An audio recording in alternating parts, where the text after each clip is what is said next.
Hey guys, Motor Car Nut here, and today I'm going to be replacing a front brake caliper on a 2007 to 2011 JK Wrangler. It can probably go higher to the 18s, 2018, if it looks like this one. First thing you want to do, jack the car up, support it. All right, take off the wheel, mine a 19 millimeter. You take them off.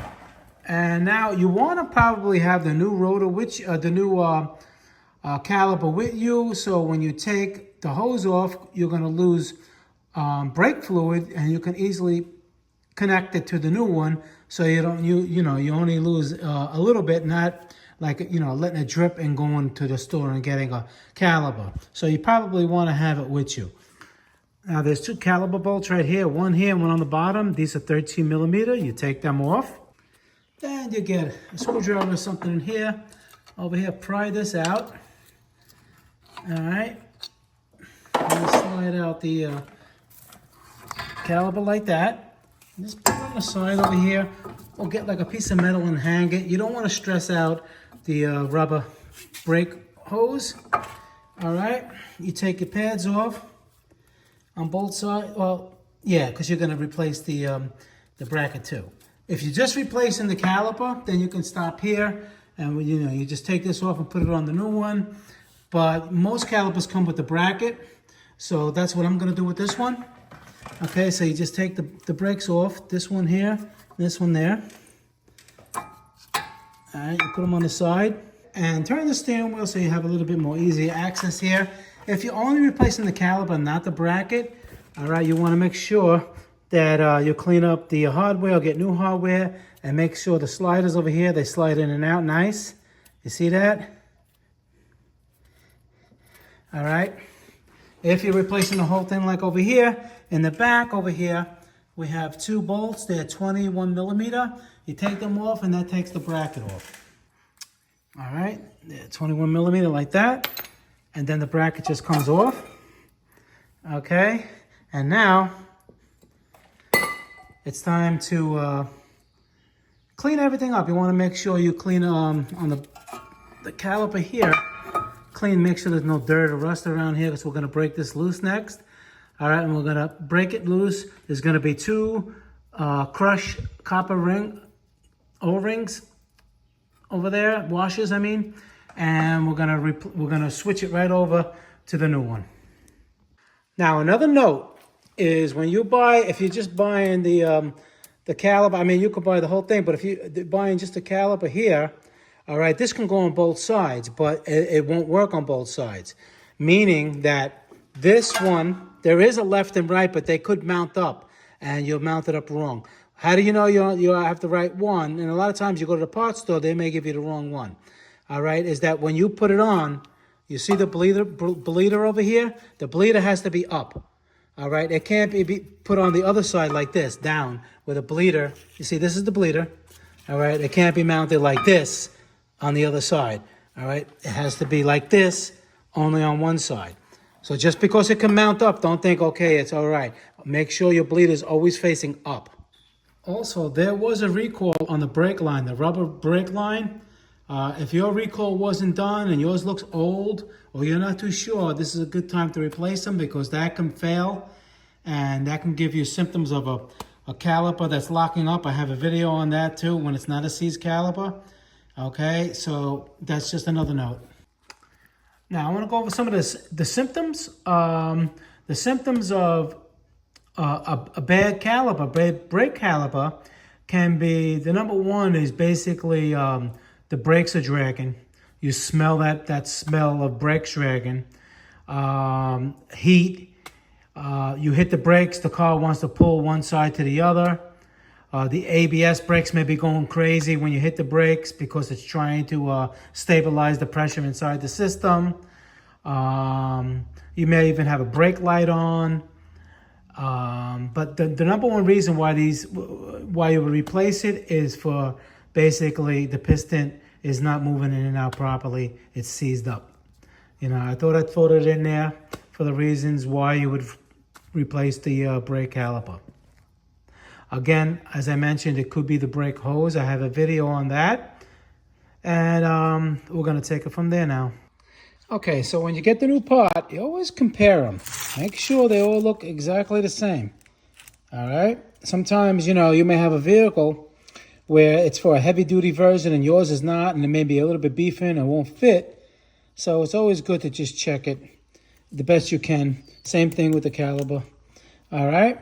Make sure that the thread holes are the same. And so now after this, what we're gonna do, this one came with the new bolt, the 2 washers that I told you about, and the new sliders for the brakes. Those go right on here. I'll show you how to do that. You have them like this. This part does not go on the inside, it goes on the outside. The flatter edge is what goes on the inside. You go like this, and you just clip it in like that. Make sure it's nice and flush, like that. And do all 4. All right, and what I like to do is put the bracket on first, then I'm gonna put the brakes on, and then we're gonna take care of the messy part last. Now, these 21 millimeter bolts get torqued to 120 foot-pounds. Do that, I'm gonna do that, and we're gonna continue. All right, and then you put the brakes in. Very easy, make sure they bend the right way, they go in the right direction. All right, and after that, we're gonna go. Now, the brake master cylinder, leave the cap on right now. So when it drips out, you know, you don't wanna cause a siphon to make it go faster. So just leave that the way it is. All right, you're gonna prepare your caliper now with the bolts and everything else, and I'll come back. Okay, I installed the caliper, everything. So when I take off the bolt for this, we can just switch it onto there. Everything is neat. These bolts, you can torque them 30 foot-pounds. All right, and the same thing with the, the center one, it says 30 foot-pounds as well when you get to that. So what I'm gonna do now is I'm gonna take this off. I'm gonna have my bolt ready, okay? So basically one washer goes on the top and one washer goes on the bottom, like a sandwich, all right? And you make sure you have the caliper as if it was gonna be installed the proper way. See that? So now, when I take this off, I'm just gonna go right to the hole over there. That's what I'm gonna do now. Okay, and if you have to hold it, just hold it. See, it's not that much that comes out, but you don't want the master cylinder over there to go below the minimum mark, okay? So we're just gonna take the screw on both sides, the washer on both sides, and just mount it. Okay, so once you get the line on there, make sure it's tight. I'll put it 25 pounds, all right? You're gonna take the bleeder off, and now you're gonna top off the fluid, put it a little bit past. See, I got a little bit past, and we're gonna drain it until it's pretty much maximum. It's gonna say max, minimum, maximum. We're gonna have it on the maximum. Just if your brake pads are low, then you know it could be a little bit off, but keep it at the maximum anyhow. And just keep an eye on the brakes, because basically when that's at the maximum, your brake pads are full. So if you add more and they're worn, the light's not gonna go on and it's gonna grind the rotor when it gets low, and that's not good. So this is assuming you got brand new brakes, okay, in the front. And you use, a brake fluid, a .4 I put in here. And I use the synthetic, but you don't have to. Whatever's in yours, you can use. And now we're gonna just crack that bleeder and let it gravity feed. Let it feed until it's at the maximum. Then we're gonna close up that bleeder, and we're gonna press the brakes. Do not press the brakes now, all right? And you don't have to do all the other brakes. If you didn't open nothing else and you're just doing one side, you just drain this.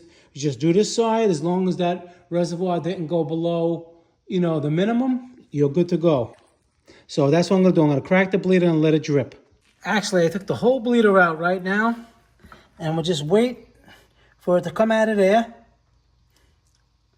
And if it doesn't, what you're gonna have to do is you're gonna have to use a bleeder. You're gonna, tighten this down, And you're going to put a hose on here, and you're going to pump it with a vacuum pump, open it, and suck it through. I mean, that's the fastest way, but if you don't have that pump, that's why I'm showing you guys. I always show you guys to try to do it the easiest way without without any kind of special tools unless you need them. So let's see what happens. It took about a minute, and it's starting to drip out. All right, now we're gonna let it drip until that's at the maximum mark. It's gonna take about, I don't know, 5 minutes. And now you know you have no air in that system. You do not press the brake pedal right now. Don't touch nothing, okay? Just wait, and after that gets at the maximum, you tighten up the bleeder, and then you pump the brakes and see if you have a nice pedal. All right, and the maximum is pretty much right here at the ridge. Okay, that's where that is. You put the cap back on, okay? You tighten your bleeder, and you pump the brakes nice and tight, and then you pump it about 5 times. You don't have to have the car on. You pump it 5 times, then break the bleeder, let it drip another like 2 minutes, crack it, clean it all up, make sure your level on the master cylinder is right where it needs to be on the maximum, and now you check for leaks, especially the new fitting on the caliper and the bleeder, or even in here, you can check. So what you do, use some kind of brake cleaner, like I have over there, some brake cleaner, you spray it all over. If you have compressed air, blow everything nice and dry, and then you can start the vehicle to give it more pressure, press the brakes a couple of times, and then visually check again, make sure there is no leaks.